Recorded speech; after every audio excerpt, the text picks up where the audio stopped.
Welcome back to Ethically Eat. Kaushik here. Thanks for tuning in.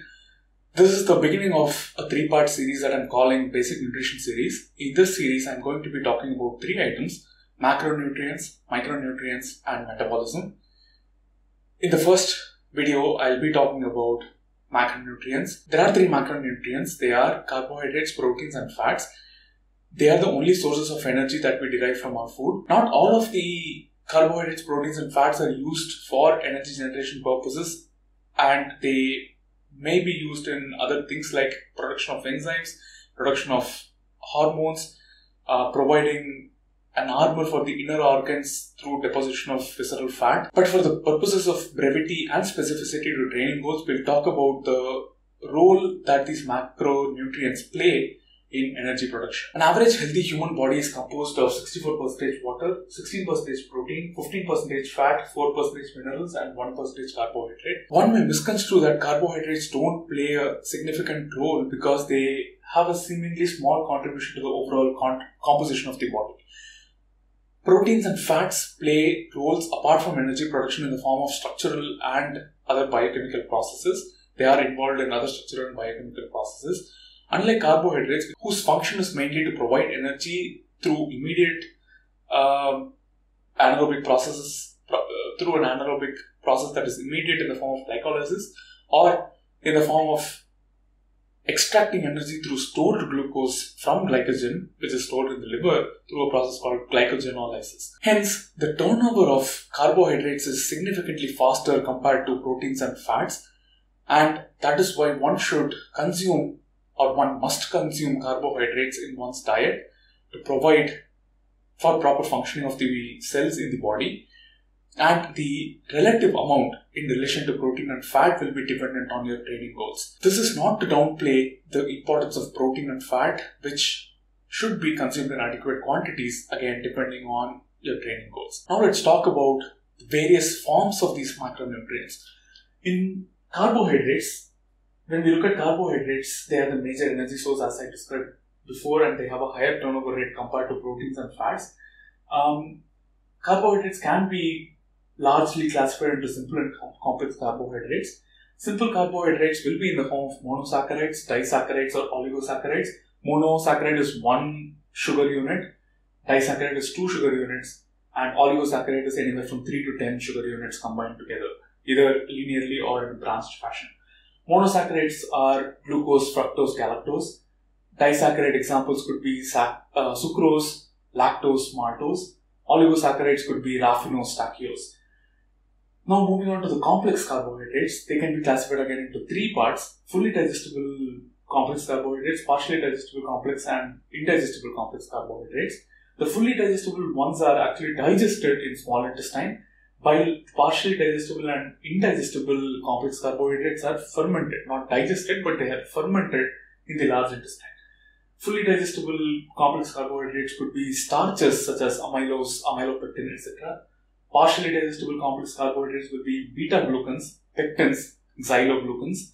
Indigestible complex carbohydrates could be cellulose, which are basically the cell walls of plants, and other resistant starches, such as those present in unmilled seeds or grains. And there are other chemically modified resistant starches also that are available. Now moving on to protein, as I said, they are an energy source, but they are not the only energy source. They are converted into glucose through a cool process called gluconeogenesis, and they also provide other structural support to the body through skeletal muscle production generation, and they also have other biochemical processes such as enzyme production. Proteins are basically amino acids linked together, and the amino acids can be classified into essential amino acids, which are 10, and non-essential amino acids, which are another 10 non-essential amino acids. There are what are called other amino acids, which are not necessarily essential or non-essential. In some cases, it may be required. Essential amino acids are valine, isoleucine, leucine. These three are called the branched chain amino acids in fitness circles. This is not a big deal. Leucine plays a major role in initiation of muscle protein synthesis. The other 7 are arginine, histidine, lysine, methionine, phenylalanine, threonine, and tryptophan. Non-essential amino acids are 10. They are alanine, asparagine, aspartate, glutamate, glycine, serine, tyrosine, cysteine, glutamine, and proline. So what I mean by essential and non-essential is that essential amino acids need to be obtained through food, while non-essential can be produced in the body through other chemicals that are available in the body. Other amino acids are 2-hydroxyproline and taurine. They are special cases. They are not necessary for everyone. When it comes to fats, they are again similar to proteins. They are an energy source, but they also play a role in other biochemical processes. They are converted to energy through a process called fatty acid oxidation. Fats can be classified into essential and non-essential fatty acids. In the essential category, they are classified again into omega-6 and omega-3. Omega-6 example could be linoleic acid, which is available in sunflower oil and other vegetable oils. Omega-3 is, there are 3 essential omega-3 fatty acids: alpha-linolenic acid and EPA and DHA, eicosapentaenoic acid and docosahexaenoic acid.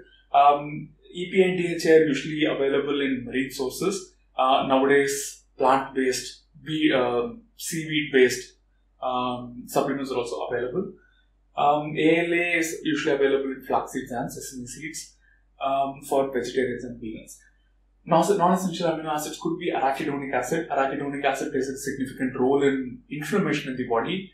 Stearic acid, palmitic acid, these are all other fatty acids that the body uses. One should notice that a gram of carbohydrate produces 4 kilocalories of energy and 1 gram of protein provides 4 kilocalories of energy, while 1 gram of fat provides 9 kilocalories of energy, which implies that a gram of fat produces twice the amount of energy that a gram of carbohydrates or protein provides, which gives an indication as to how we should design our nutrition plan.